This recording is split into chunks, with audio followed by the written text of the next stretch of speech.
বাংলাদেশে শুরু হয়ে গেছে যুদ্ধের রক্তাক্ত অধ্যায়। মধ্যরাতে আচমকা মিসাইল বৃষ্টিতে কেঁপে উঠল আজাদ কাশ্মীর। উল্টো দিক থেকে পাকিস্তানও দিল আগুনের জবাব। পরিস্থিতি বলছে যুদ্ধের দ্বার প্রান্তে নয়, বরং শুরু হয়ে গেছে পাক ভারত যুদ্ধ। কাশ্মীর সীমান্তে শুরু হয়েছে রক্তাক্ত সংঘর্ষ।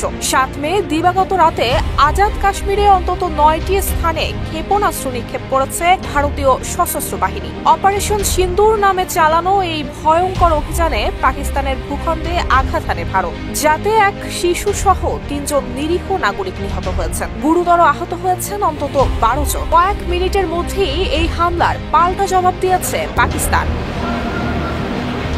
পাকিস্তানের ডিজিএফআই প্রধান লেফটেন্যান্ট জেনারেল আহমেদ শরীফ চৌধুরী নিশ্চিত করেছেন, ভারতের উদ্দেশ্যে পাল্টা হামলা শুরু হয়ে গেছে। পাকিস্তানের প্রতিরক্ষা মন্ত্রী খাজা আসিফ আরও এক ধাপ এগিয়ে স্পষ্ট ভাষায় বলেছেন, ভারত কাপুরুষের মতো নিজেদের আকাশসীমা থেকে হামলা চালিয়েছে। তারা টার্গেট করেছে বেসামরিক এলাকাকে। এখন তাদের পালানোর কোনো পথ নেই। উপযুক্ত জবাব পাবে ওরা। পাকিস্তানের সরকারি টেলিভিশন পিটিভি এর দাবি, এটি নিছক একটি সীমান্ত উত্তেজনা নয়, এটি সরাসরি যুদ্ধের ঘোষণা।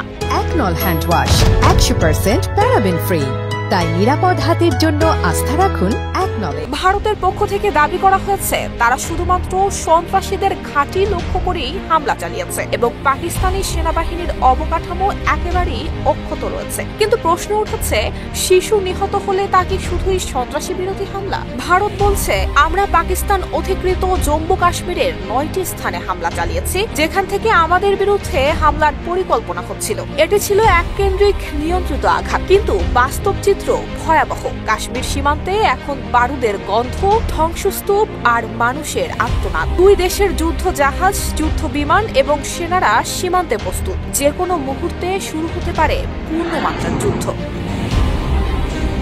নুসরাত জাহান মেহেক, ঢাকা পোস্ট।